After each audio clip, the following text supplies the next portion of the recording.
Merci pour votre venue ce matin à ce 58e Petit Déj Pro. Le 58e, ouais. Ça fait maintenant plus de 5 ans que ces rendez-vous se manifestent tous les premiers vendredis du mois. Mais je laisserai le soin à Maxime d'expliquer un petit peu le format. Donc on organise avec les RET ces rendez-vous et on a le plaisir ce matin d'accueillir Sophie Chanson. Donc je te passe la parole, Maxime. Merci Soufiane. Bonjour à toutes et à tous. Donc moi c'est Maxime Lehoux. Je préside donc l'ERET qui veut dire entreprendre et réussir dans l'Est Touraine. L'ERET est une association sur le territoire qui fédère les entreprises et dirigeants, dirigeantes sur donc Touraine-Est-Vallée. L'idée est de créer du lien entre la partie économique et toutes les institutions économiques et de mettre en place des actions en faveur du développement de nos entreprises et en faveur de notre territoire. Et en effet, on travaille en partenariat avec le Rubixco, où tous les premiers vendredis du mois, on propose donc les petits déj pro. Les petits déj pro, c'est vous proposer une thématique de gestion d'entreprise, et pour ça, on fait intervenir un expert ou une experte sur une thématique bien précise. Donc, toutes les thématiques sont abordées. Oui, toutes les thématiques de gestion, ça passe par les RH, la comptabilité, le management, la communication, le marketing. Voilà. C'est ça. Balayer assez large. Et donc, premier vendredi du mois en présentiel au Rubixco, mais également connecté. Vous pouvez aussi suivre en live sur le Facebook la page Le Rubixco. Et nous, on est là ce matin avec Soufiane pour interagir. Donc, thématique comptabilité. On a le plaisir de recevoir Sophie Chanson. Sophie est déjà intervenue dans le cadre des petits déj pro. Aussi une personnalité de l'ERET, vice-présidente de l'ERET, Sophie. Et donc Sophie dirige le cabinet Adexial basé à la Ville aux Dames. Et la thématique proposée aujourd'hui, c'est la facturation électronique. Voilà une thématique vraiment d'actualité, parce qu'en 2026, il va vraiment falloir passer à l'action. Et donc Sophie va être là ce matin pendant 1 heure, de 9h à 10h, pour parler de la réglementation, ce qui est possible de faire, ce qu'il faut faire, tout ça. J'ai fini de parler. Le petit plus quand on est en présentiel, c'est que de 8h30 à 9h, on a la chance de pouvoir prendre un petit déjeuner tous ensemble. Avec un café très chaud. Et voilà, avec un café très chaud, et ça permet aussi de faciliter les échanges entre les différents participants. Sophie, la parole est à toi. Merci. On est avec toi ce matin pendant 1 heure et on interagira avec toi. Mais en tout cas, on est pressé de savoir ce qu'il faut faire. On t'écoute. Et ne pas faire. Bon, déjà, merci de m'avoir invité sur ce sujet-là, qui est en effet un sujet d'actualité, qu'on traîne depuis un moment, parce qu'on parle de la facture électronique depuis 2 ou 3 ans. Donc, je vais essayer de désacraliser, de rendre ça le plus sympa et didactique possible, d'être à la hauteur du poste qui a été fait pour le rendre positif. Personnellement, je suis assez convaincue que c'est quelque chose qui va nous aider organisationnellement, enfin, en tant que chef d'entreprise, parce qu'au-delà d'être expert comptable, je suis aussi chef d'entreprise. Voilà, donc l'idée c'est de réfléchir, de vous faire une présentation assez globale, de vous faire part de mes réflexions. Et il faut que je reste dans le cadre de la caméra. Donc voilà. Et n'hésitez pas à me poser des questions au fur et à mesure, parce que, c'est plus sympa. J'essaierai sûrement de vous demander au fur et à mesure des questions, et je vais rester dans le timing si possible, parce que je suis bavarde. On sera là pour t'accompagner. Ok. Donc on va avoir une première partie qui va être plus d'expliquer ce que c'est, et une deuxième partie ou troisième, enfin une deuxième partie sur les cas pratiques concrets, sur des structures un peu annexes où on peut se poser la question de savoir s'il faut ou pas avoir la facture électronique, et une dernière partie qui va être plus sur avantages, inconvénients, comment je choisis qui va m'accompagner sur la facture électronique. Donc voilà un petit peu les 3 parties que je vous propose. Ok ? Donc petit historique. Alors ça y est, j'ai le machin. Je ne suis pas très douée sur... Ouais, je veux bien. Hop. Qu'est-ce que j'ai fait ? Hop. Donc, les fondamentaux de la réforme. Petit historique pour expliquer ce que c'est que la facture électronique. Parce que là, il y a un vrai sujet. Moi, j'ai plein de gens qui me disent « Oh, ben moi, j'ai déjà des factures électroniques, je reçois en PDF sur ma boîte mail, c'est une facture électronique. » Eh bien, ça, ce n'est pas une facture électronique. OK ? Alors, qu'est-ce que c'est que la facture électronique ? On a vu l'évolution. Moi, j'ai un certain âge ou un âge certain, où j'ai vu quand même les choses beaucoup évoluer. Quand j'ai commencé à travailler en tant qu'expert comptable, on faisait les déclarations de TVA en papier, les clients nous amenaient des chèques et on envoyait ça à l'administration fiscale. Ça paraît vieux, mais en effet, ça a une bonne 20-25 ans, ça a existé.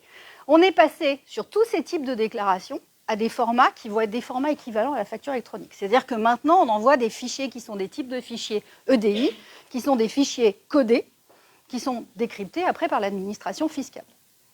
Et ni plus ni moins, la facture électronique, c'est quoi? Ce sont des fichiers codés, comme on envoie les déclarations de TVA ou les déclarations sociales à l'URSSAF, ce qu'on appelle les DSN. Donc c'est quelque chose qui se pratique depuis 10-15 ans et qui fonctionne quand même très très bien. Mais il va être étendu aux factures entre fournisseurs et ses clients professionnels. Voilà d'où sort le dispositif. Alors c'est l'administration fiscale qui l'impose quelque part parce que son souhait, c'est d'avoir tout en copie, pour éviter la fraude à la TVA et pour faire des contrôles de cohérence des chiffres d'affaires qui sont déclarés. Voilà pourquoi l'administration fiscale est à la base de ce système-là. C'est pour éviter la fraude à la TVA. Ils ont pour objectif, et on le verra, de pré-remplir à terme les déclarations de TVA. Je vous dirai ce que j'en pense, il faut voir comment le dispositif évolue, mais c'est ça l'origine de la démarche. Il faut savoir que ça existe déjà dans d'autres pays. C'est déjà pratiqué, ça fonctionne très bien en Italie et au Portugal. Voilà, donc on n'est pas les premiers à mettre en place ça. Donc ça devrait quand même plutôt bien se passer. OK ? Donc une facture électronique, c'est quoi exactement? C'est un fichier, enfin c'est deux fichiers qui sont collés. Un premier fichier qui va être le fichier PDF et qui pourra permettre à l'humain de regarder la facture, parce que nous, en tant qu'humains, on ne sait pas décoder les fichiers codés. Et un fichier XML qui va être décodé par une plateforme, je vous expliquerai tout à l'heure, un outil qui va permettre de décoder et de traiter automatiquement l'ensemble des données qui sont présentes à l'intérieur. Et derrière, il y a une signature électronique, c'est-à-dire que ce n'est pas modifiable et falsifiable. Si on modifie, il y a une trace de modification. Donc, en fin de compte, les fichiers sont scellés. Okay ? C'est pour ça qu'ils ne sont plus falsifiables. Voilà ce qu'est une facture électronique. Donc, c'est, on va dire, je ne sais pas si c'est le dernier stade, parce que je ne sais pas de quoi l'avenir est fait, mais à une époque, on avait des courriers avec la poste. Après, on a eu des mails avec des PDF. Et la nouvelle ère, ce sont les fichiers codés de facture électronique, avec des fichiers codés. OK ? Ok. Mais c'est juste, ça fait partie de l'évolution. Est-ce que c'est clair pour vous? Voilà. Calendrier, pour se donner un petit peu une idée de comment ça va fonctionner, je le rappellerai à la fin. Donc, on a deux grandes étapes. Alors, historiquement, ça devait être fait il y a 2 ans. L'administration fiscale devait avoir une plateforme commune qui servait à tout le monde et qui était gratuite. Ils se sont désengagés. Et c'est pour ça que ça a pris un peu de retard, parce qu'il y a certaines réformes qui ne sont pas très, très bien placées, notamment sur les inscriptions à l'INPI. Ils n'ont pas voulu prendre ce risque-là, dans la mesure où tous les flux entre les professionnels vont passer par la facture électronique. Donc s'il y avait plantage, il y avait plantage un peu de l'économie. Donc ils ont préféré temporiser et remettre le fonctionnement et les opérateurs dans le privé. C'est pour ça que la réforme, en fin de compte, elle a été reportée. Il y a des bruits qui disent qu'elle va encore être reportée. Moi, je pense qu'elle ne le sera pas. Tout le monde est prêt. Donc, il n'y a aucune raison que ce soit de nouveau reporté. Vraiment, j'y crois absolument pas. Donc là, ça devrait se passer. Donc, le timing se fait en 2 temps. 1er septembre 2026, donc c'est demain, c'est dans 9 mois, c'est encore 9 mois pour vous préparer. Les grandes entreprises et les ETI, donc c'est plus de 250 millions d'euros de chiffre d'affaires, vont être obligés d'envoyer leurs factures à leurs clients professionnels par le biais de la facture électronique. Ce qui sous-entend que tout professionnel doit être en capacité, à partir du 1er septembre 2026, de recevoir les factures qui vont lui être envoyées électroniquement comme ça.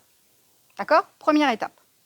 Deuxième étape, 1er septembre 2027, tout le monde, tout professionnel devra être en capacité d'envoyer ses factures au format électronique. À tout le monde. Donc ça étend à tout le monde, y compris les petites structures. Donc tout professionnel. Allons-y. Juste après. C'est celle d'après. Là, tu parles du marché public. Non. Tout marché. Une association Y qui m'embauche, il sera aussi par facturation électronique. Alors, pas forcément. Ça fera partie des exceptions et on verra. C'est vraiment, ça dépend de toutes les associations. Je vais essayer de tout balayer derrière. D'accord ? Mais le principe de la facture électronique, elle concerne le B2B. B2B, c'est business to business. Les échanges en facture électronique, c'est entre professionnels. Les particuliers, on ne va pas leur demander de recevoir les factures au format électronique. Les particuliers vont continuer à recevoir les factures soit avec un ticket papier, soit par mail. Pour les particuliers, ça ne va rien changer. On ne va pas leur demander de recevoir au format électronique. Seuls les professionnels vont avoir l'obligation de recevoir au format électronique. Et par contre, il faut émettre au format électronique quand on a des clients professionnels. D'accord? Est-ce que ça répond à vos questions? Au niveau association, non. Ça dépend de l'association. Ça dépend si elle est fiscalisée ou pas. L'assujettissement à la TVA, donc il me semble assujetter la TVA et être en franchise en base. Oui, mais il faudra recevoir et quand même transmettre. C'est ça. Même si on est en franchise de base, Tout à fait. on va quand même recevoir. Ouais. En gros, du moment qu'on a un SIRET et qu'on a une activité professionnelle commerciale, on doit recevoir. Grosso modo. Après, ça peut être considéré comme une contrainte, mais je pense que ça va être un avantage. Entre le coût et le gain de temps, pour revenir au poste, moi je pense qu'on a un vrai gain de temps. On évitera de courir après toutes les factures. Je reviens à mon calendrier, 1er septembre 2026.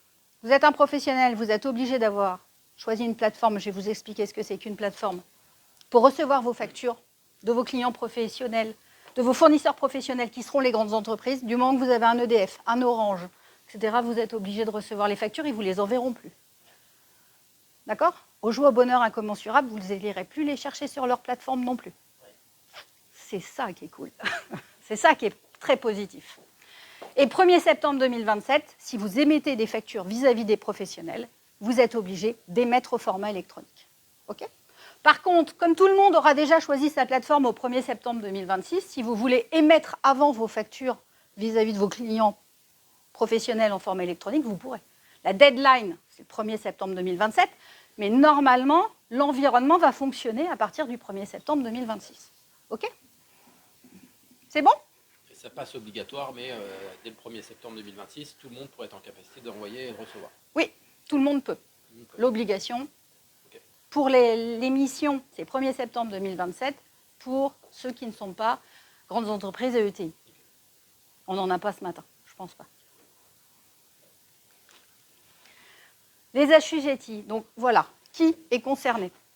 Qui est concerné? Ceux qui sont assujettis à la TVA.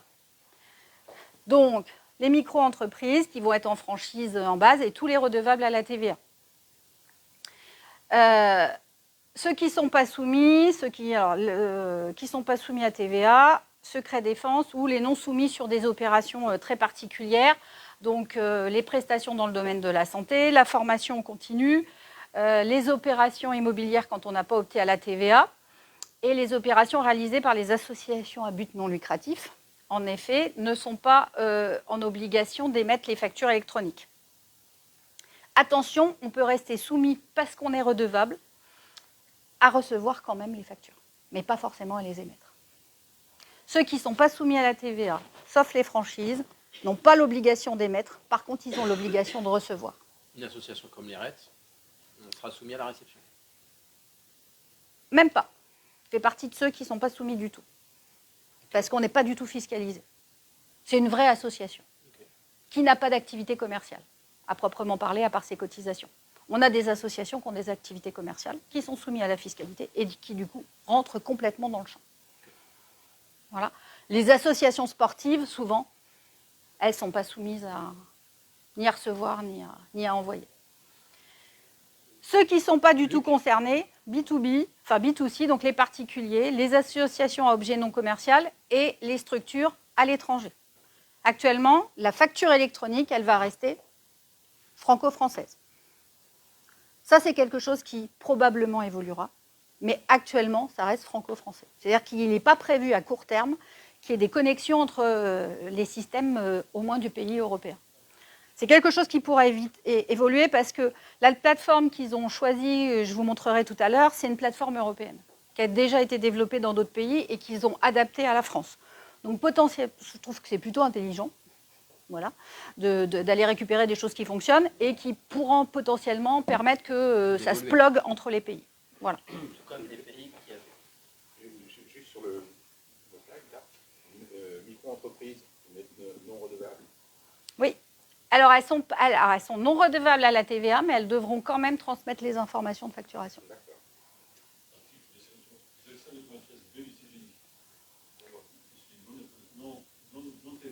Oui. je continuerai à ne pas avoir de TVA. Alors, vous allez continuer à ne pas avoir de TVA. Et je pourrais quand même passer sur facturation électronique. Oui. C'est Oui. pas pouvoir, c'est devoir. Il faudra.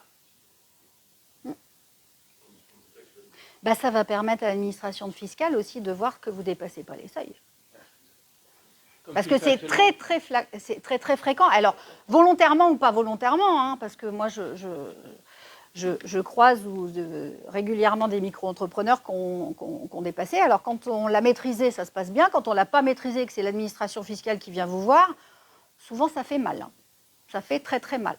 Donc, voilà, l'avantage de ça, enfin, l'avantage, je ne sais pas, mais ils vérifieront encore, mais ils suivront ça de plus près. Comment vont se passer les échanges entre ceux qui sont assujettis à la réforme et ceux qui ne le sont pas? Je vous l'expliquerai après. En fait, il n'y a pas d'échange. On fera comme en ce moment. J'ai des clients qui sont particuliers et des clients. Eh bien, aux clients particuliers, tu émettras, tu leur donneras une facture comme aujourd'hui, tu leur enverras par mail comme aujourd'hui. D'accord ? Donc, tu auras deux façons différentes. Par contre, les logiciels de facturation vont le gérer. Je vais vous expliquer comment ça marche. OK ? Concernant la réception, il y a quoi qui rentre dans ces factures quand on fait des notes de frais, quand on fait des achats, tout ça, ça reste des tickets, quand on va au restaurant Alors, actuellement, ça va rester des tickets. Moi, je pense que tout ça, ça avait évolué. Je vais vous expliquer comment. On n'est qu'au début. D'accord ? Donc, ça va se mettre en place avec les obligations habituelles sur de la facturation habituelle. Mais en effet, moi, je pense que tout ça, ça va évoluer assez rapidement et que tout va être centralisé. Il n'y a pas de notion de montant. Non, il n'y a pas de notion de montant. Alors, pour faire un rappel sur la notion des montants, ce qu'il faut quand même savoir, qu'on ne sait plus ou qu'on a oublié et que l'administration n'a pas oublié et qui commence de plus en plus à nous redresser sur le sujet parce qu'ils sont de plus en plus, efficaces et puis comme il y a des trous, ils sont en recherche hein, quand même malgré tout. Donc quand ils tombent dessus, il y a certains inspecteurs qui refusent les déductibilités. Il faut savoir qu'une facture doit être nominative quand elle dépasse 150 € TTC. Donc si vous allez chez Leclerc, Leroy Merlin, etc., et vous avez votre ticket de caisse, s'il fait moins de 150 €, il n'y a pas de sujet. S'il y a la TVA dessus, c'est tout à fait acceptable.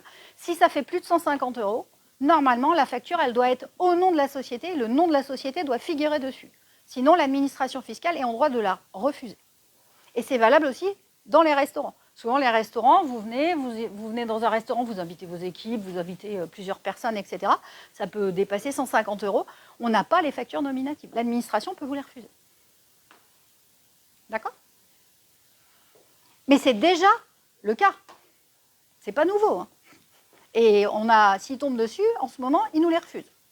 Ils nous refusent des remboursements de TVA pour des factures comme ça. Voilà. OK ? Je regarde ma montre, comme je suis bavarde. Alors, un peu de vocabulaire. Ça fait peur comme ça. Des acronymes. Voilà, des acronymes qu'on va revoir derrière. Vous allez avoir 3 types d'opérateurs pour la facture électronique. On va avoir les plateformes agréées, qui vont être les outils informatiques qui vont vous permettre soit d'envoyer les factures, soit de les recevoir et de suivre. C'est ce qu'on appelle les plateformes agréées. Dans le dispositif initial, elles s'appelaient PDP, je ne sais même plus ce que ça voulait dire. Et voilà, elles ont été agréées. Et c'est avec elles que vous allez travailler et ce sera votre outil de transmission ou de réception. Il y a le PPF, le portail public de facturation, qui est un concentrateur de données. C'est celui qui est d'État, en fin de compte. Et on a les SC, anciennement OD, donc les solutions compatibles, qui vont être les logiciels qui vont potentiellement transformer la facture en format PD, avec le PDF et le XML, en fin de compte, pour le transmettre à l'APA. Et qui peuvent être vos logiciels de gestion commerciale, vos logiciels de caisse et ou vos logiciels de comptabilité. D'accord ? Mais qui n'ont pas reçu d'agrément auprès de l'État. D'accord ? Parce que tous les logiciels de facturation, tous les logiciels de comptabilité ne sont pas allés chercher l'agrément. L'agrément, il est national. D'accord? Et donc après, qu'est-ce qui va se passer ou qu'est-ce qui est en train de se passer, parce que tout n'est pas encore tout à fait calé. Les solutions compatibles vont passer des agréments ou des partenariats avec les plateformes. D'accord? Donc il y a des solutions agréées qui sont déjà partenaires de PA, ou il y a des solutions agréées qui sont des solutions compatibles qui sont aussi PA. Voilà. Chorus, tu mets dans le PA ou TPA? Chorus, il va rester Chorus, mais les PA enverront à Chorus. Les PA enverront à Chorus, logiquement. Logiquement, il n'y aura plus besoin de déposer directement sur Chorus. L'idée, c'était ça. En fait, initialement, Chorus devait devenir la PPF, mais ils ont fait un pas en arrière pour ne pas bloquer le système. C'est pas plus mal.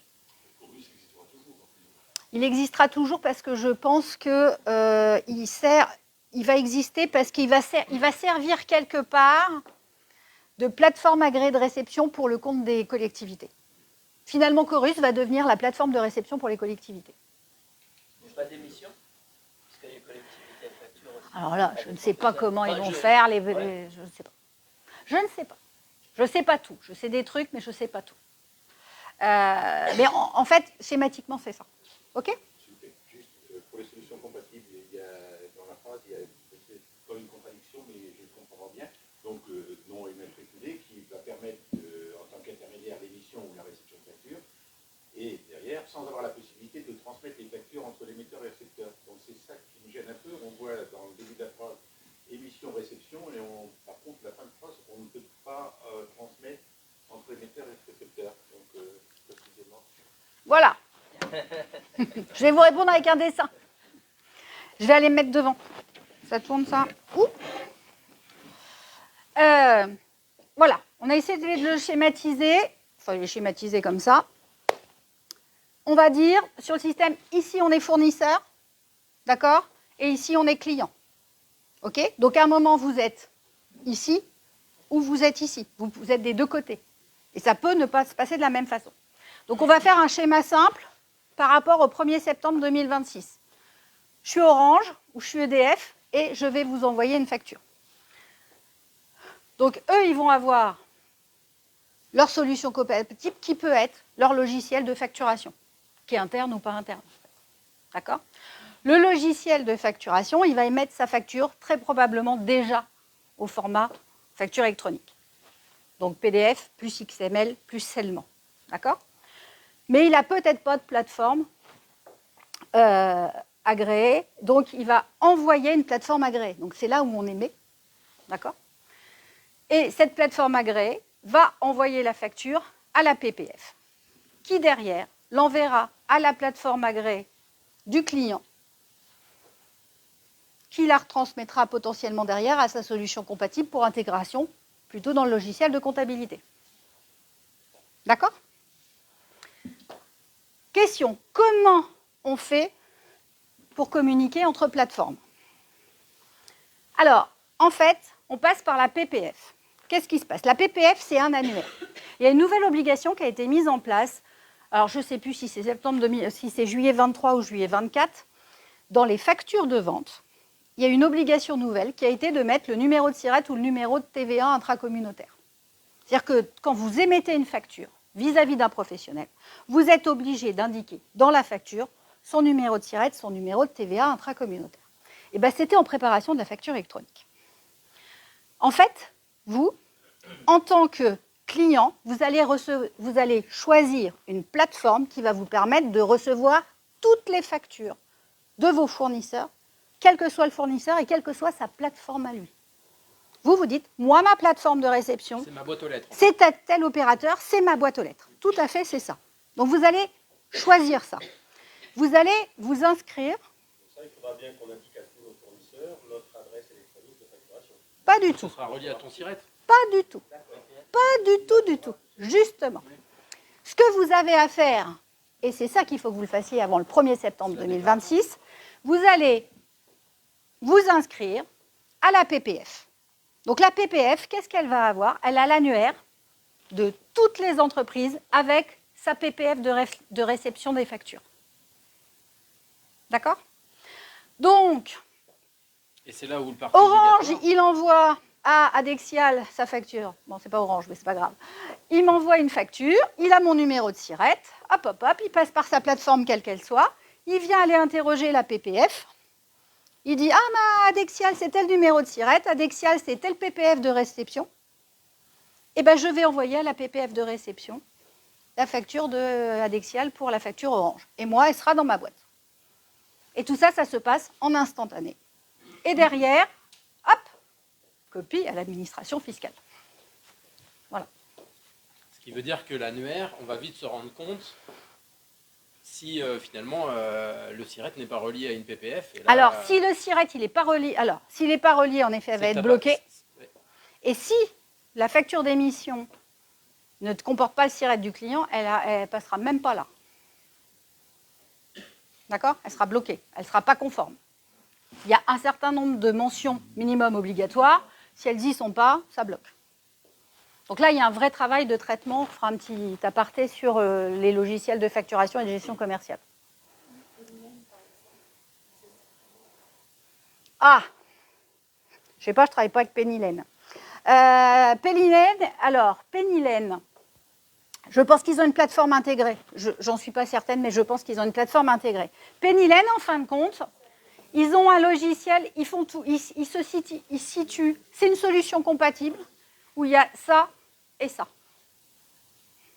D'accord? Dans Pennylen, il y a un logiciel de facturation. Donc c'est une solution compatible qui émet les factures. D'accord? Et c'est aussi une solution compatible Réception. de réception parce qu'ils ont un logiciel de comptabilité et ils intègrent les factures d'achat. Donc ils sont et là et là. Et s'ils sont inscrits, je ne sais pas, donc je ne peux pas vous le confirmer, Agréé. agréés en plateforme agréée, ils sont et là, et là, et là. D'accord? Est-ce que c'est plus clair? À partir du moment où on a déjà un logiciel super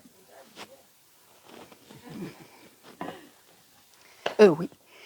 Non, il gère. Alors, il gère, il doit vous accompagner à choisir votre plateforme.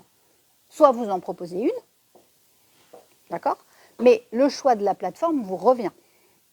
Parce qu'il va être à votre nom et à votre SIRET. D'accord? Donc moi, mes clients, je vous dirai tout à l'heure comment j'ai fonctionné jusqu'à présent, et même je suis plus ou moins en train de réfléchir à changer un tout petit peu mon fusil d'épaule, et je vous dirai pourquoi. Mais j'ai présenté ce que je vous présente là à mes clients, je leur ai présenté la plateforme que j'avais plus ou moins choisie, et après je leur demande un mandat de gestion, et je leur demande, vous choisissez la plateforme que je vous ai proposée ou pas, et je les accompagne à s'inscrire à l'annuaire, d'accord? À choisir la plateforme et à prendre le contrat, à s'inscrire à l'annuaire, et puis derrière, je les forme à utiliser la plateforme que je leur ai proposée. Voilà comment, moi, en tant qu'expert comptable, je me positionne. Voilà. Le comptable ne facture pas à la place de son client. Non. Bah, après, on peut avoir, C'est pas le comptable qui on va- peut avoir des missions. Oui, Non, mais bien sûr. les missions sont cadrées, mais vous avez toujours la responsabilité, et c'est une inscription au nom de votre structure. Mais par contre, il y a un accompagnement quand même, en effet, sur le choix. Et je vous invite fortement à en discuter. C'est ce que je dirais tout à l'heure. Le choix de la plateforme, c'est un choix important parce qu'il va encadrer toute votre organisation. Soit vis-à-vis de vos flux de vos clients, soit vis-à-vis de vos flux de réception de vos fournisseurs. Donc toute votre organisation administrative va tourner autour des choix de plateforme. Donc, il faut les choisir en fonction de ses partenaires et aussi les choisir pour être potentiellement autonomes. Ce sont des choix personnels. Mais pour moi, ça rentre dans les critères de choix. Et après, chacun choisit en fonction de ses propres critères. Il n'y a pas la plateforme qui est bien pour tout le monde. Il y a une plateforme qui est adaptée à l'organisation de chacun. Vous évoquez un peu plus tard l'approche sur les coûts. Oui, je vous donnerai une ordre d'idée. Donc les personnes qui... et du coup, ça veut dire que vous, en tant qu'expert comptable, vous adaptez au choix que font vos clients ou nous, on devra plutôt s'adapter aux experts comptables? Alors, le discours. Quel discours je prends? Forcément, on préfère que vous utilisiez nos outils, c'est plus facile. Bien entendu. Mais d'un autre côté, on ne va pas refuser un client parce qu'il n'a pas nos outils. On est sur des modèles où, de plus en plus, les informations sont... comment dire, l'informatique, ça discute entre soi. Donc, de toute façon, les formats de fichiers sont tous compatibles. Après, on a plus de difficultés à plugger des environnements qu'on ne connaît pas que des environnements qu'on connaît, forcément. C'est plus facile pour nous de vous accompagner sur une plateforme et de vous former sur une plateforme qu'on connaît que sur une plateforme qu'on ne connaît pas. Tout à l'heure, vous m'avez posé une question sur Pennylen. Je n'utilise pas Pennylen. Je suis plus en difficulté pour vous parler de Pennylen que de vous parler de la plateforme que j'ai choisie. Voilà, parce que je ne l'ai pas testée. Donc c'est ça la limite. Tout à fait. Il y a plein de confrères qui disent que Pennylen, c'est très bien. Après, voilà, moi j'ai mon avis sur Pennylen, mais qui n'engage que moi. Donc, après, ce sera l'accompagnement de chaque expert comptable ou des comptables qui vont... Parce qu'après, on va le voir après, sur chaque plateforme a certains critères. Parce qu'il y a aussi je vous en reparlerai derrière. Il y a la partie aussi... je vous en reparlerai. Sécurisation des données, tout ça. Oui, c'est la problématique de ça. J'en reparlerai à ce moment-là. On va rester sur le formel et puis on reparlera des choix à la fin si ça vous convient. Est-ce que sur l'organisation, vous comprenez mieux avec ce petit schéma? Ça vous paraît clair? Ouais. Si on a déjà choisi la plateforme agrée, il faut aussi faire la déclaration, enfin, si on a fait la déclaration de la plateforme agrée, celle qui fait la déclaration PPF, ou il faut faire aussi... Souvent, la plateforme agréée fait la déclaration à la PPF. Voilà. Il faut bien vérifier, mais normalement, c'est comme ça que ça se passe. En effet. Ok. Ok? On est à la moitié de la matinale, Sophie. Niveau timing, 9h30. C'est le même dessin, différemment. Voilà, c'est exactement. Je suis le fournisseur, j'envoie à la première plateforme, le concentrateur qui redit qu'il l'envoie chez l'acheteur et hop, copie à l'administration fiscale. C'est exactement le même schéma, mais fait différemment. Ok? Copier l'administration fiscale, ça c'est officiel. Ah bah c'est officiel. Alors pour une fois, c'est officiel, parce qu'ils ont déjà des copies de tout et on ne le sait pas. Ils ont accès à tous nos relevés de compte bancaire, mais on ne le sait pas. Oui. Et là, on sait qu'ils auront accès à tout. Voilà. Et avec les SIRET, ils seront capables de faire des centralisations et de faire au moins des contrôles de cohérence. Circuit B2C, c'est ce qu'on a vu tout à l'heure. Vous m'avez posé des questions. Comment ça va se passer? Donc le B2C, c'est professionnel vis-à-vis d'un particulier ou d'une association qui n'est pas soumise à TVA, etc., qui va être considéré comme un particulier. Ou, si je fais de l'export, c'est à l'étranger, ça va être considéré comme un particulier, donc c'est le même schéma.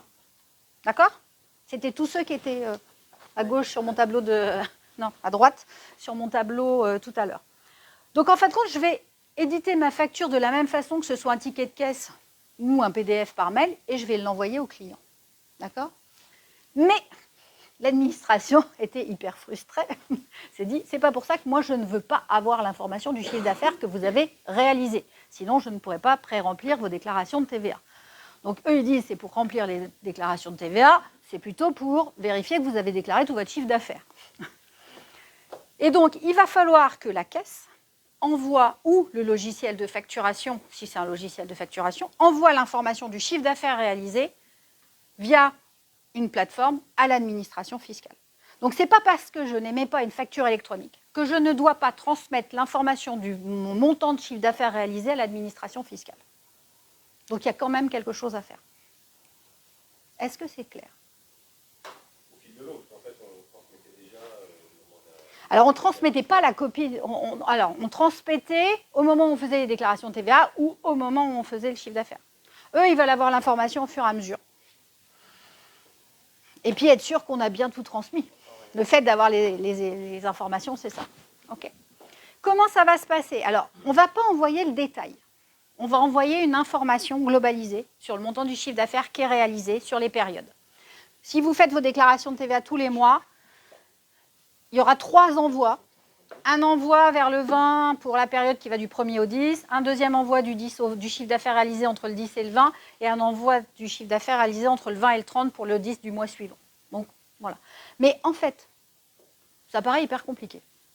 Mais il faut juste choisir les bons outils. Si vous choisissez le bon outil de caisse qui le fait, qui va être relié à la plateforme, vous aurez soit un clic à faire, soit ça va se faire tout seul, en fait. Ou votre logiciel vous dira, il faut envoyer, tac, tac, tac, vous validez, et ça s'enverra. Les choses vont se faire, entre guillemets, en automatique. Si tant est qu'on a les bons outils.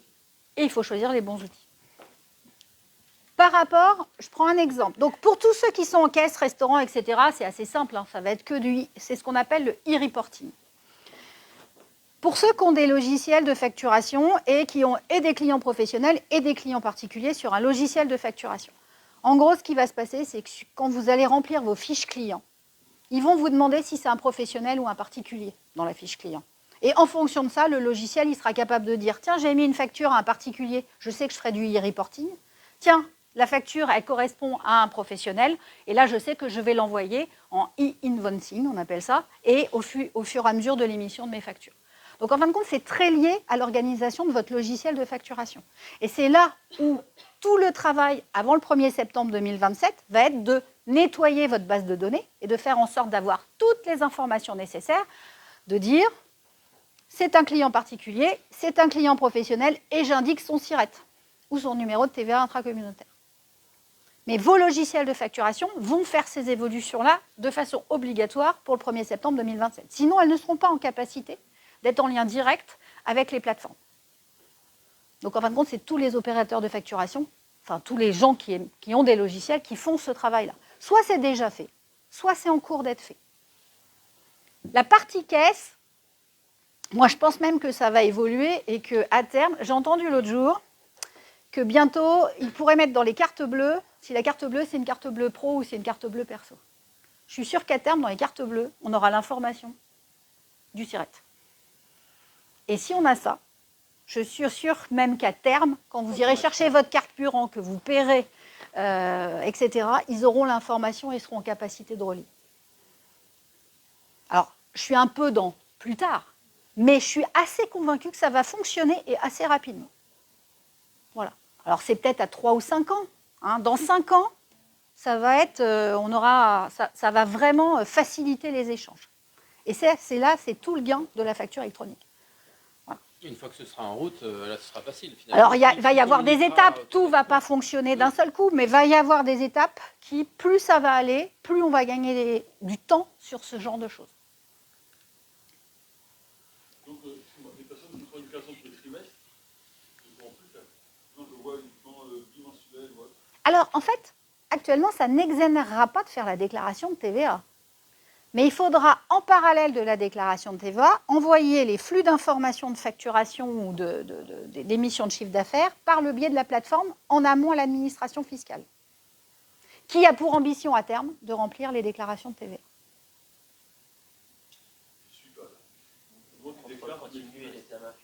Bah, tous les trimestres, si vous déclarez tous les trimestres, régime simplifié, tous les mois, votre plateforme devra émettre le montant du chiffre d'affaires. Bah, ce sera à vous d'appuyer sur un bouton pour dire « mon chiffre d'affaires du mois, il est de temps » et merci de le dire à la plateforme qui va transmettre l'information à la facture électronique. En fait, je reviens ici. Ce qui va se passer, c'est que quand vous faites des factures, soit sous forme de caisse, soit sous forme de particulier, on va avoir... Ça, c'est le e-invoicing que je vais vous reprendre derrière. C'est quand j'envoie une facture à un professionnel, c'est ce schéma-là.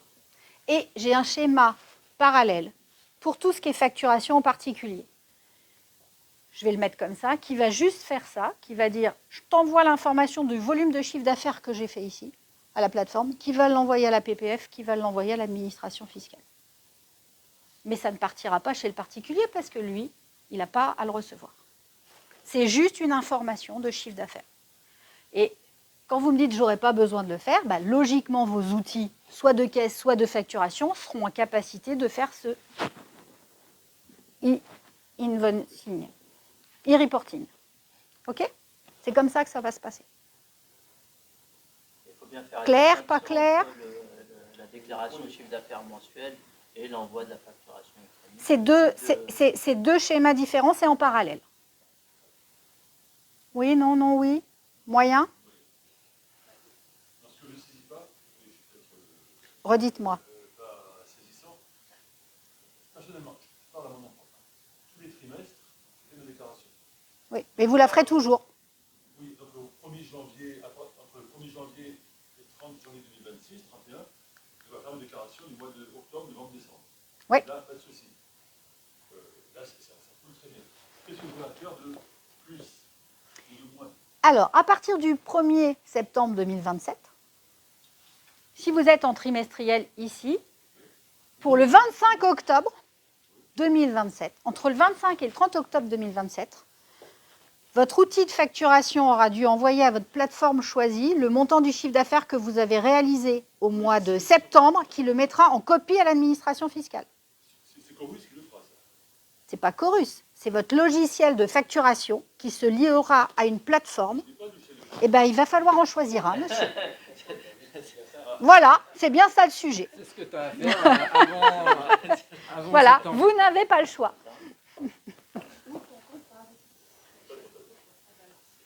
Non, mais il faut choisir un outil. Alors, il y a des plateformes qui proposent des petits logiciels de facturation pour pouvoir faire ça quand on n'en a pas beaucoup. Voilà. Mais vous n'aurez pas le choix. Parce qu'encore une fois, tu as un numéro de tirette. Donc encore une fois, quand on va consulter l'annuaire, à un moment donné, Les on va factures voir Word ou Mondragor. Excel, c'est Mondragor, terminé. il n'a pas de plateforme, bah, du coup, il n'est pas en règle. Les factures Word ou Excel, c'est terminé. Bah, vous ne les Oui, mettez les pas en PDF, PDF il n'y a pas de directement. facturation Vous le électronique. faites sur un Word ou un Excel. Que vous transformez en Que tu PDF. transformes, ouais. Oui, mais il faut me la transformer en XML et il faut que votre outil puisse envoyer l'information à une plateforme. Donc, vous êtes obligé d'avoir un outil. Les facturations Excel et Word, c'est fini à terme. Ça ne marchera pas. Voilà. Oui, sur Word que tu transformes en PDF. Mais ça, c'est pas une facturation électronique. Ce ne sera pas possible. C'était le premier slide, le PDF, c'était pas Voilà. une facture électronique. Donc, je reprends et en synthèse, il y aura deux typologies d'échange de flux. Le e-invoicing pour les factures que j'enverrai aux professionnels, qui seront envoyés sous 3 formats, enfin voilà, en facture X aux professionnels, qui seront transmis via la plateforme agréée, qui iront dans la PPF, qui la renverra à la plateforme de mon client et qui la mettra en copie à l'administration fiscale. Et il y aura le e-reporting des données qui correspond à toutes les données de facturation qui seront allées aux particuliers et qui diront « je leur aurais donné une facture soit en PDF mail, soit en ticket papier, sous le format que je veux », et sur lequel il y aura un report du montant du chiffre d'affaires réalisé via mon logiciel de facturation haut de caisse qui l'enverra à la plateforme et qui l'enverra en copie à l'administration fiscale. OK ? Voilà les deux dispositifs qui devront être en place pour vous à partir du 1er septembre 2027. Super, tout le monde suit. C'est que je n'ai pas été si mauvaise que ça. C'est OK ? Sachant que le choix doit être avant 1er septembre 2026. On est déjà référencé une plateforme de réception. De réception. La plateforme, Mais, déjà, ah oui. ça oriente bien. Hein. Mais généralement, tu crois qu'on pourrait avoir deux plateformes différentes? Eh oui, je pense qu'on pourrait avoir On des pourrait plateformes avoir une différentes. facture, Ouais. enfin une plateforme Voilà, pour réception et une On plateforme pourrait avoir une plateforme de réception et Avec, une plateforme de le réception. suivi de votre réflexion. C'est ça, c'est ça. Ok. OK ? Bon bah c'est clair. Je regarde l'heure. Attention, forcément, hein, comme il y a des obligations, comme on est en France, on a du mal à se mettre aux obligations, donc si on ne les respecte pas, bah, on a des amendes. Donc, si on ne se met pas à l'e-invoicing, c'est-à-dire que les amendes sont que pour ceux qui émettent, pas pour ceux qui reçoivent. Donc, ceux qui émettent, si on ne fait pas la facture électronique, c'est 15 € par facture, dans la limite de 15 000 € par an. Alors, 15 000 € par an pour EDF ou Orange, ils s'en foutent. Pour nous, ça fait beaucoup. Donc, il faut s'y mettre. Sinon, c'est 15 € par facture. Ça, c'est si on envoie une facture. Si on ne le fait pas. client. Si on ne fait pas, Ah, si on ne- si on envoie une facture encore en Voilà, PDF, c'est ça. sans passer par le schéma facture électronique qu'elle ne va pas en copier à l'administration fiscale. Ouais, bien sûr. D'accord ? Et Et le, il y a des mesures de contrôle pour savoir si on a envoyé une facture. l'administration fiscale, ils auront tout. Quand ils viendront faire des contrôles, ils vérifieront que toutes les factures qu'on a émises et qui sont dans notre logiciel de facturation, est-ce qu'eux, ils l'ont avait en copie ? S'ils ne l'ont pas en copie, ils sont en droit de nous facturer 15 € par facture, Par facture, en amende. jusqu'à 15 000 €. Eh bien, il va falloir qu'ils s'y mettent. Ah bah, il va falloir... C'est pareil, quand vous allez avoir un Amazon, moi je ne suis pas une fan d'Amazon, mais j'en n'en ferai pas la promo, mais c'est Ça l'exemple dépend si qui on vient à l'achète- tout le on monde. l'achète à titre perso ou à titre de la société. Eh ben, il faudra prendre des comptes pro.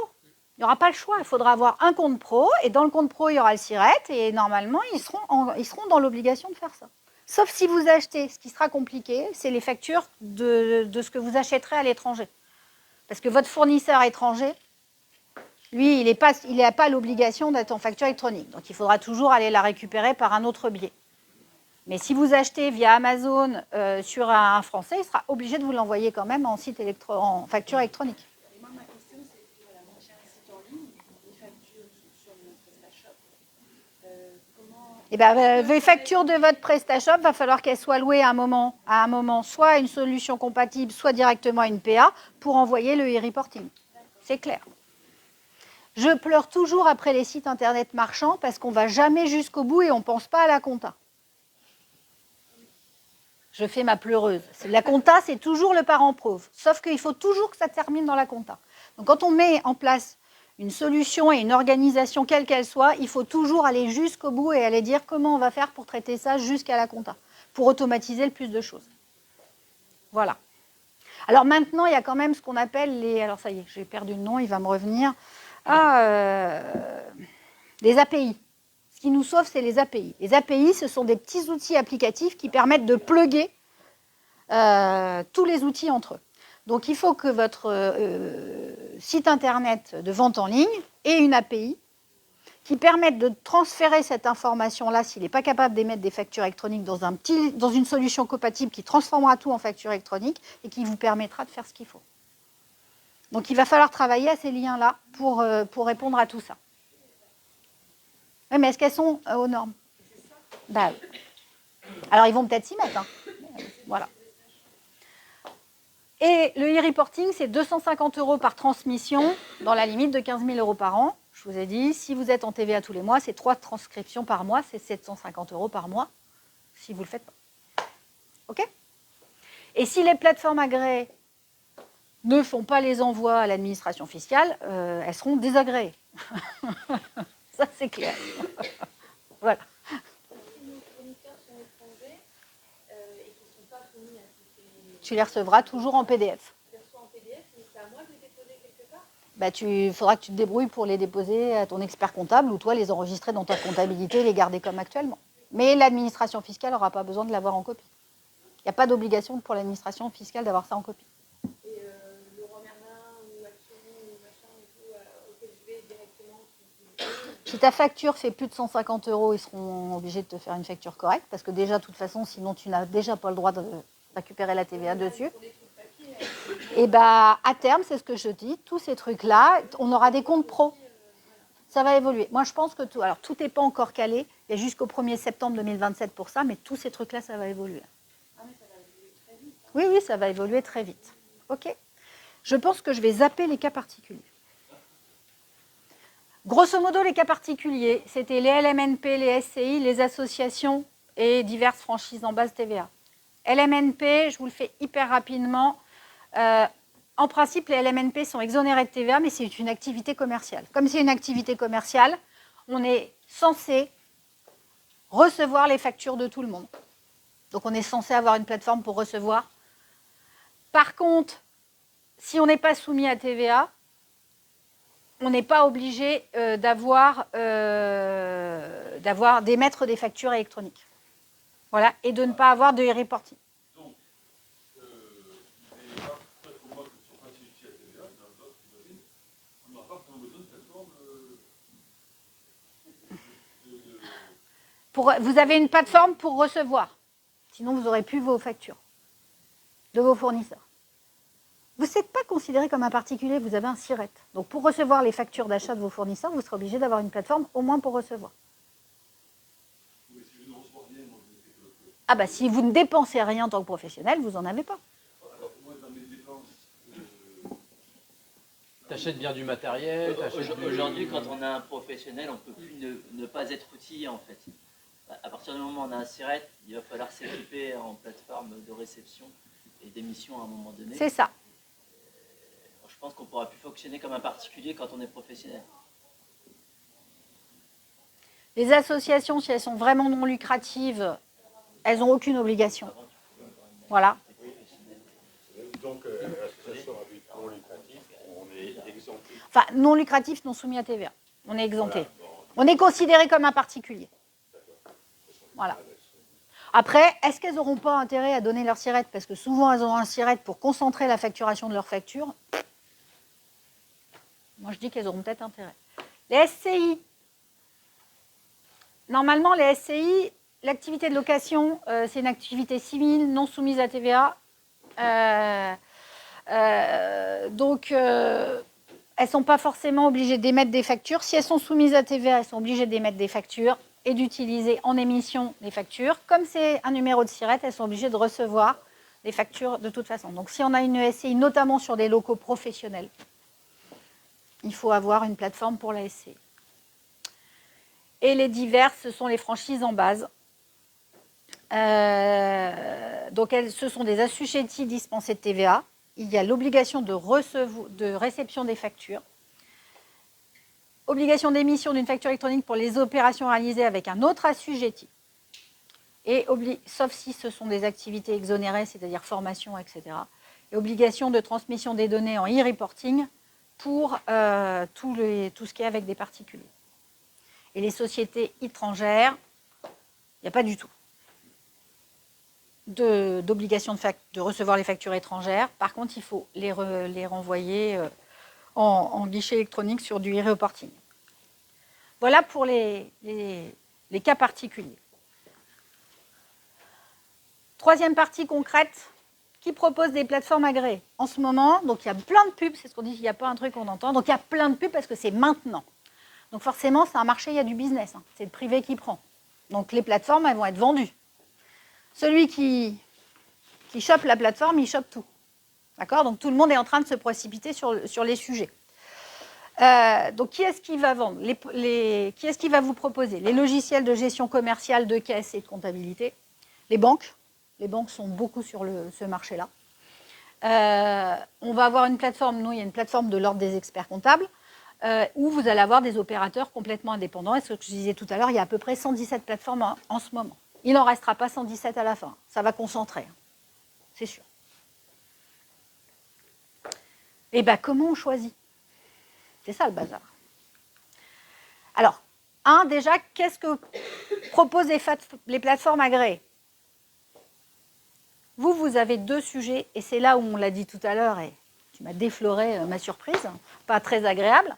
Vous pourriez avoir deux plateformes. Une plateforme pour recevoir et une plateforme pour émettre. Donc, que propose une plateforme quand on est sur la partie réception, qui est la première de vos obligations à partir du 1er septembre 2026? Elle va vous permettre de réceptionner les factures. Vous serez obligé de les valider. Vous pourrez dire « je ne suis pas d'accord » et ne pas la valider. D'accord? Normalement, si vous dites « je ne suis pas d'accord », vous pouvez faire un message qui retournera à votre fournisseur, qui lui expliquera pourquoi vous n'êtes pas d'accord.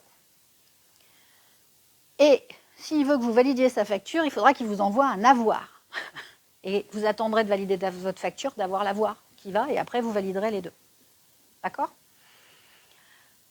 Il faudra aussi avoir l'information de dire quand est-ce que vous avez réglé la facture. Et ça, c'est la galère de la facture électronique à la française. Pourquoi on a ça? En France, c'est franco-français, quand on est prestataire de service, on paye la TVA quand on encaisse l'argent. Quand je vends un crayon, je paye, que j'ai encaissé l'argent ou que je n'ai pas encaissé l'argent, quand je vends de la marchandise, la TVA, elle est due tout de suite. D'accord? Que je sois payé ou pas payé. Je suis prestataire de service. Moi, expert comptable, je suis prestataire de service. Même si j'émets une facture aujourd'hui et que je suis payé en janvier, je ne déclarerai ma TVA qu'en janvier. Parce que je ne paye la facture que quand j'encaisse. Alors, c'est ça qui rend les choses compliquées pour pré-remplir les déclarations de TVA. Et c'est pour ça qu'on va avoir l'obligation d'aller mettre, quand on a validé notre facture, quand est-ce qu'on l'a payée. Ça, je pense que ça ne va jamais être fait correctement. C'est pour ça que je pense que les pré-remplissages de déclarations de TVA, ça ne fonctionnera pas correctement. Ça, c'est une vraie contrainte. Et je pense qu'en tant qu'acheteur, on n'a pas envie de se casser la tête de dire quand est-ce que j'ai payé la facture. Okay? Et ça va être la contrainte. Ça, pour moi, c'est la seule chose qui risque de ne pas fonctionner comme prévu. Oui, parce que là, impossible d'automatiser, il va falloir que ce soit une saisie. Alors, potentiellement, si tu as une LCR ou un paiement CB, ils pourraient les automatiser, mais je n'ai même pas vu que c'était encore prévu. En plus, tu peux très bien avoir une LCR, elle est rejetée, donc on va dire qu'elle est payée alors que finalement elle n'est pas payée. C'est pareil pour un chèque. Donc ça, c'est le seul volet de la facture électronique où je pense que ça ne va pas fonctionner. C'est ma conviction personnelle. Là, il va y avoir un bug. Après, ça ne va pas empêcher de recevoir ou de ne pas recevoir les factures, hein. Le seul qui est intéressé par ça, c'est l'administration pour pouvoir pré-remplir les déclarations de TVA par rapport à la problématique des encaissements. Donc, finalement, c'est là où l'administration se leurre sur sa capacité à avoir des déclarations de TVA qui seront nickel. Ça ne fonctionnera pas, personnellement, je pense, à cause de ça. Par contre, ça n'empêchera pas le dispositif de fonctionner parce que c'est une information qui n'intéresse que l'administration fiscale. D'accord? Donc, entre professionnels, il n'y a pas de sujet. Ça va bien fonctionner et l'administration reverra sa copie. Ouais, mais on ne peut pas demander cette contrainte-là. Enfin, moi, je pense qu'elle n'est pas demandable. OK? Les plateformes vont aussi potentiellement... Alors, il y aura d'autres fonctionnalités, ce qu'on avait vu tout à l'heure. Elles iront se connecter à Chorus Pro pour la déposer sur Chorus Pro. Voilà. Et il y aura possibilité de plugger les plateformes en réception à votre banque en disant « Tiens, j'ai reçu cette facture, et ben, je veux faire un virement ».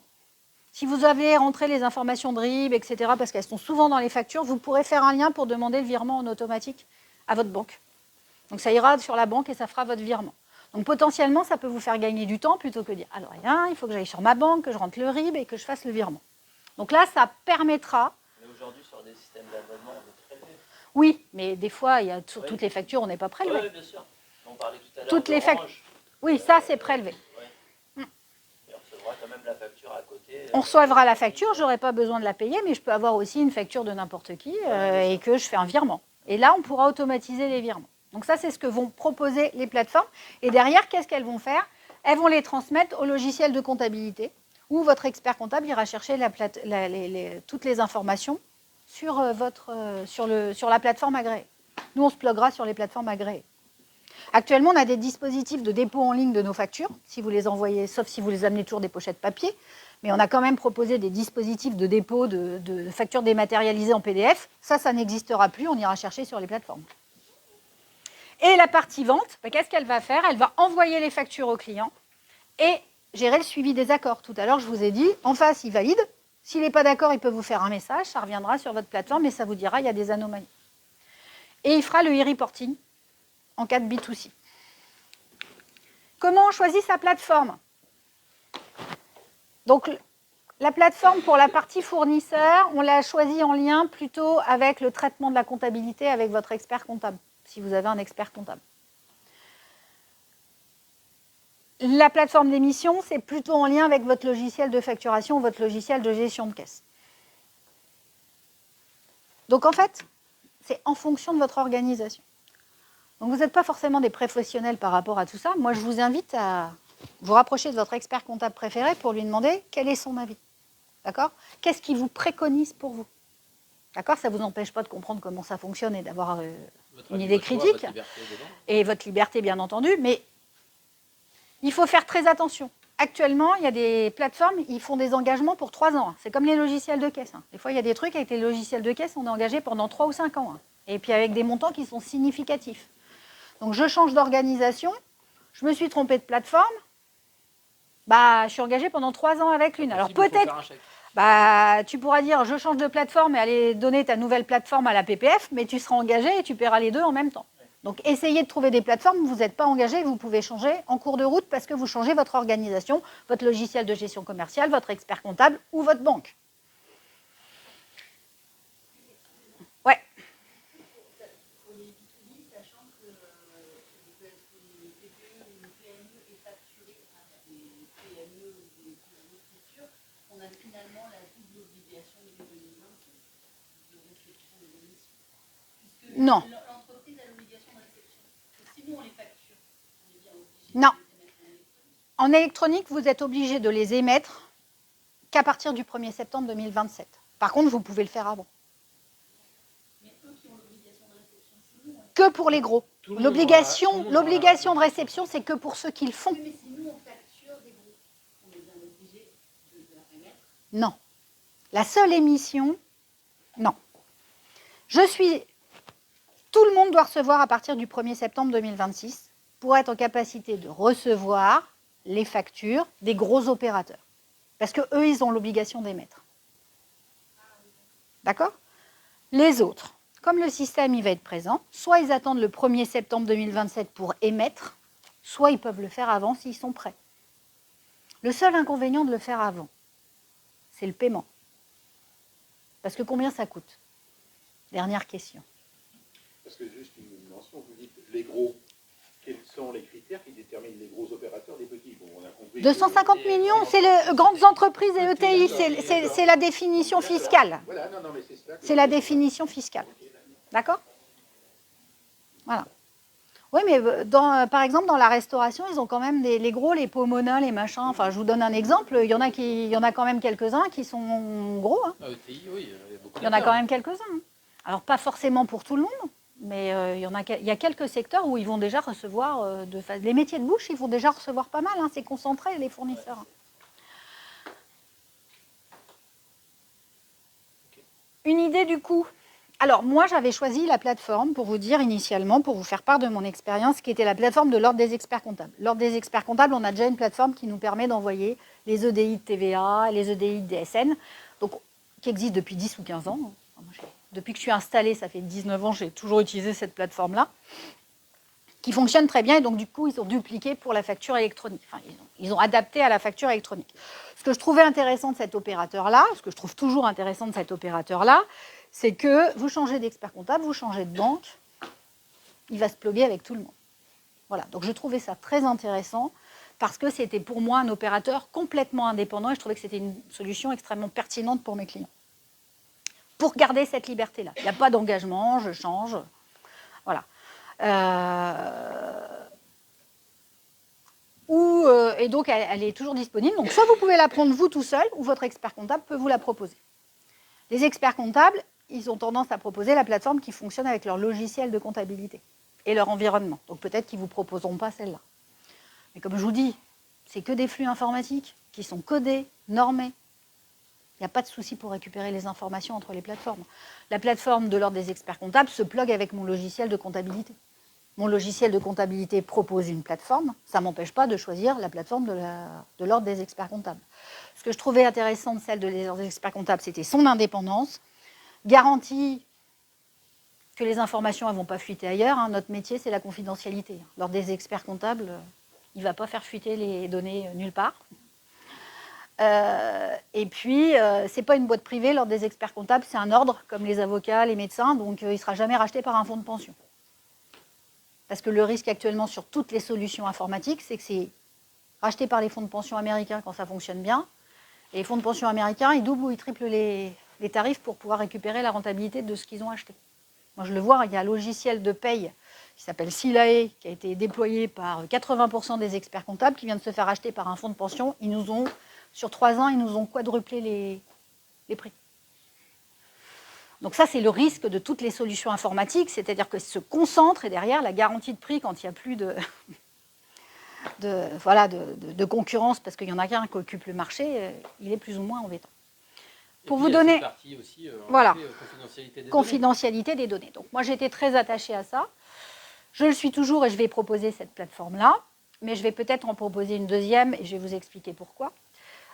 Pour vous donner un ordre d'idée du prix, la plateforme de l'Ordre des experts comptables, c'est au volume de flux, c'est au nombre de factures. Donc, en dessous de 50 factures, pour vous donner un ordre d'idée, ça devait être 10 euros, entre 10 et 15 euros sur moins de 20 factures par mois, 20 euros pour en dessous de 50 factures par mois, et puis ça monte progressivement. Mais c'est autant de factures à réception, on compte à réception et à émission. D'accord? Donc, le volume, il peut varier en fonction. Non, c'est un forfait par facture. Il y a des paliers. Il y a des paliers. Mais ça, c'est propre à chaque contrat. Donc, il faut que vous regardiez ça et que vous regardiez quel volume vous faites de factures en réception, quel volume de factures vous faites en émission pour avoir une idée de combien ça va vous coûter. Jefacture.com. Alors, je ne vous l'ai pas mis parce que je ne suis pas là pour faire de la pub. Enfin, c'est celle de l'Ordre des experts comptables, ce n'est pas la mienne Adexial. D'accord ?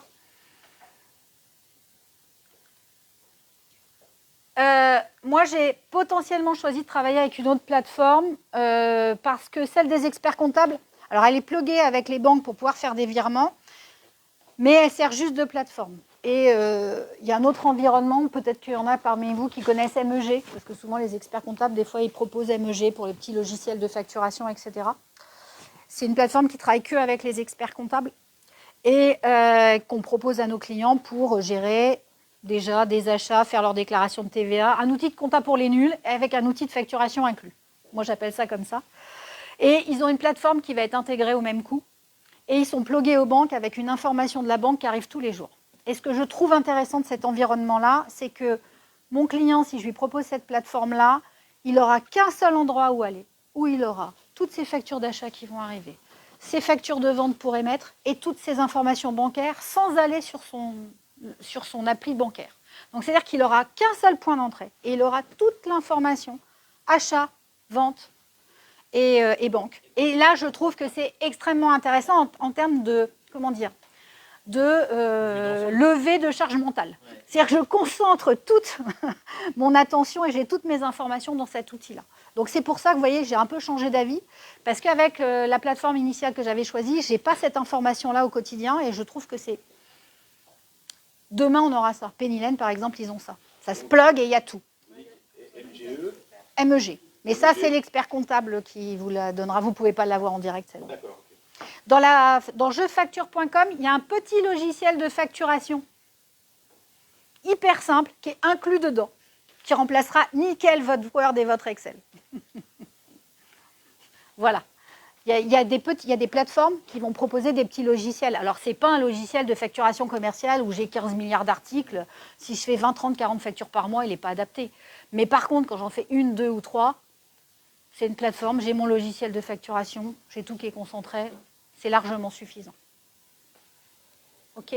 Donc, les avantages, gain de temps, archivage simplifié, réception pratique de mes factures. Je ne vais pas passer mon temps à aller sur les plateformes, me rappeler où j'ai fait, etc. Mon expert comptable qui me renvoie la liste de factures comme ça qui manque. On espère que dans 2 ans, c'est terminé.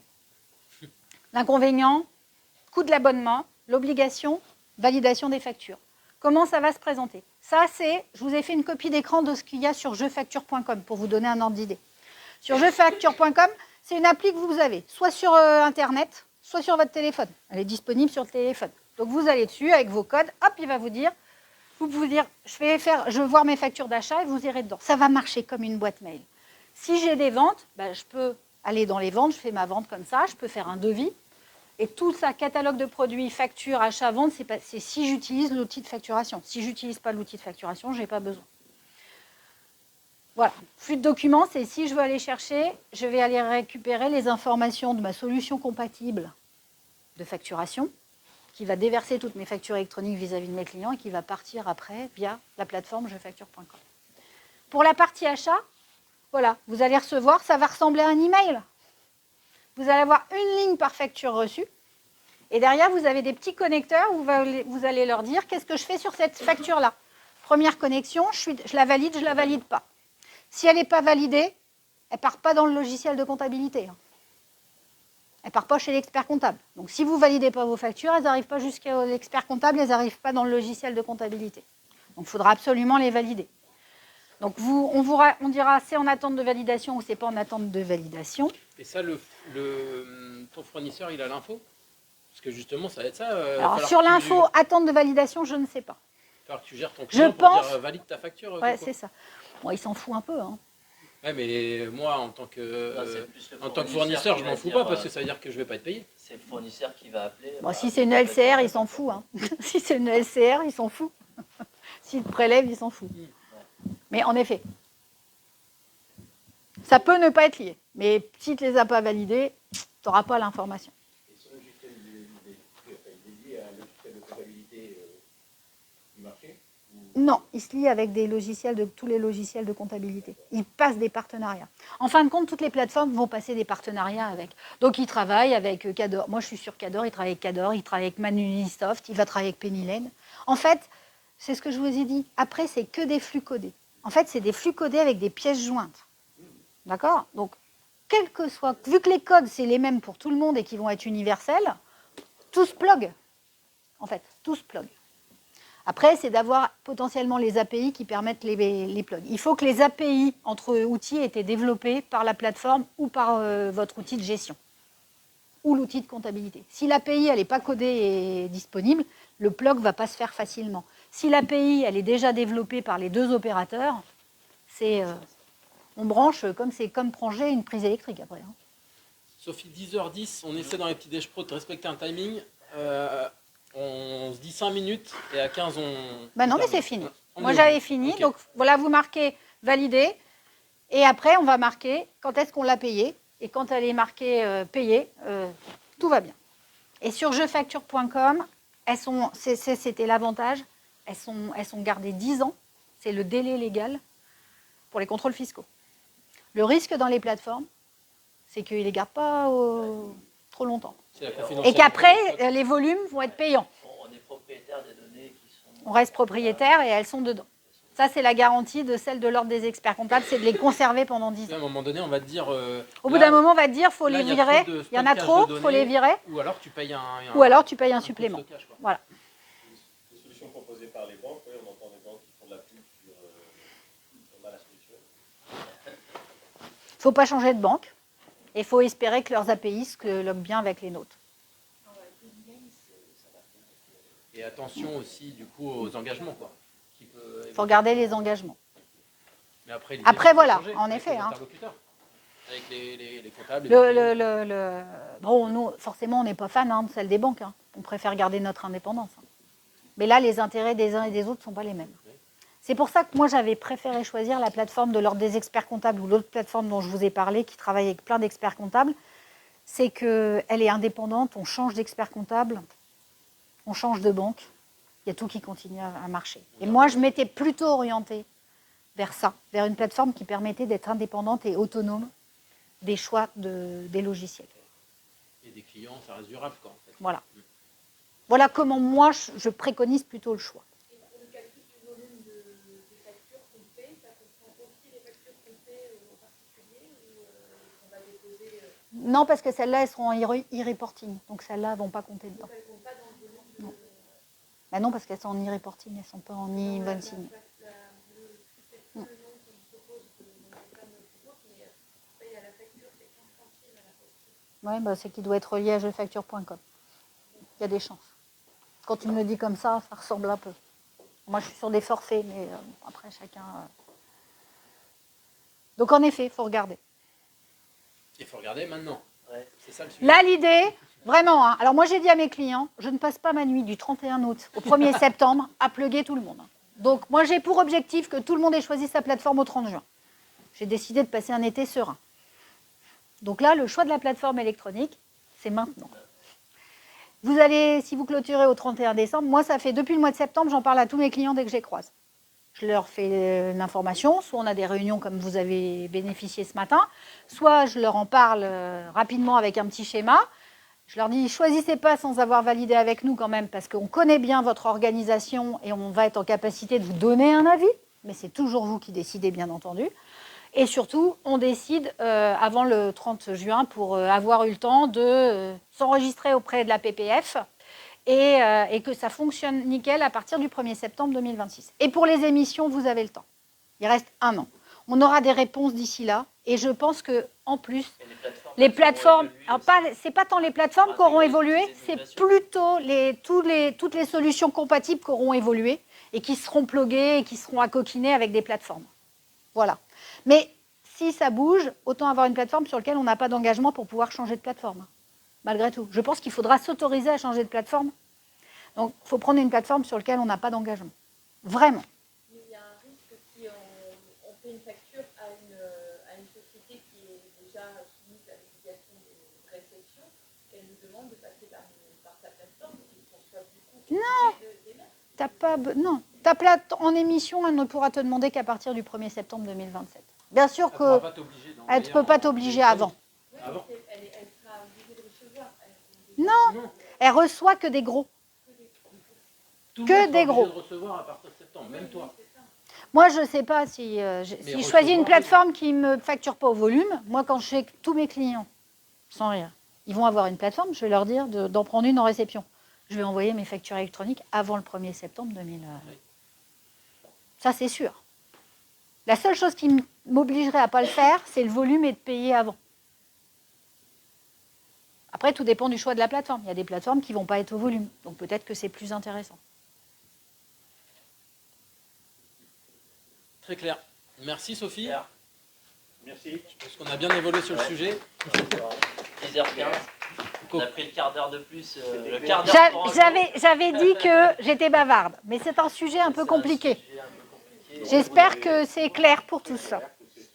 Et puis après, il y a des spécificités, comme tu dis, des particularités. Ça Et là, Ça appellera peut-être positif. Ah, mais ça va. ça va être- Présent, on voyait un côté répressif, Alors, donc, on se sentait... Je vous dis, c'est là plusieurs fois. J'ai des gens très réfractaires, etc. Sincèrement, ça va bien se passer, on va gagner du temps. Alors, bien entendu, c'est un coût supplémentaire. Mais le coût supplémentaire, en temps gagné et en charge mentale, moi, je les paye. Hein. Ça, c'est sûr. Je suis certaine que je vais gagner du temps. Et en tant qu'expert comptable, mais en tant que chef d'entreprise. Là, je reçois mon truc par mail, il faut que j'aille ranger ma facture, mon machin. Là, j'aurais plus besoin de faire ça. Terminé. Je la regarde, je l'ouvre, je la valide, terminé. La seule contrainte, c'est l'indication du paiement. Ça, pour moi, c'est la grosse faille du système. S'il y a un truc qui n'est pas terrible dans le système, c'est celui-là. À voir si l'administration fiscale lève la main dessus ou pas. Enfin, j'ai échangé avec des inspecteurs des impôts et ils m'ont dit « Ah oui, on n'avait pas vu ça, ce serait intéressant que… » Donc, il faut que je remonte à l'ordre pour qu'ils remontent ça à l'administration, parce que ça est une vraie contrainte qui n'existe pas actuellement, et ça, c'est vraiment dommage. C'est le seul bémol pour moi. Le reste est positif. On va clôturer le live. On remercie tous les participants physiques et aussi en ligne. On te remercie bien évidemment Sophie pour cette conférence de qualité ce matin. Il y a encore du café, des viennoiseries si vous voulez poursuivre les échanges. Si vous avez encore quelques questions. Je reste disponible. Et Maxime, on se donne rendez-vous en janvier l'année maintenant. prochaine. Hein. Ouais. Bonne fête de fin d'année à tous. Oui, merci beaucoup. À bientôt.